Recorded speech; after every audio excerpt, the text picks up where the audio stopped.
大家好，我是青岛安泰中的季岩，我给大家介绍一下我们这次参展的产品。因为我们是专业的做抛丸设备的厂家，在做抛丸设备的过程里头，会有很多客户需要用到抛完之后的表面处理，所以说现在我们公司又新上了一个表面涂装设备，这是我们表面涂装设备的环保除尘，一个催化燃烧的设备。这个呢，加上我们的活性炭吸附，再加上我们的催化燃烧，就是一个比较完整的、完备的一套环保除尘设备。所以说，我们现在是在中国一个很专业的，可以做表面抛完设备，也可以做表面涂装设备，可以有机结合的一个厂家。希望能和大家多合作，可以看一看我们的这个设备。我们在实践中呈现，在创新中突破。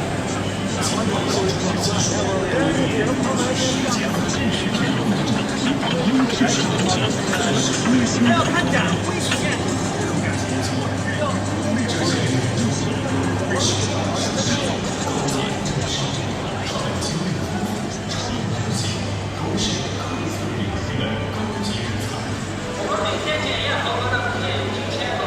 他们装备而成的几千台设备安全明快地运行在全球的几十个国家和地区。经过多年投入和积累，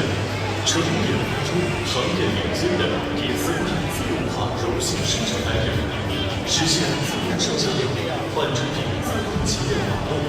配备碳容量存储方案，自动化控制，循环操作，达到24小时无停机生产，大幅降低劳动强度，节约了企业生产成本。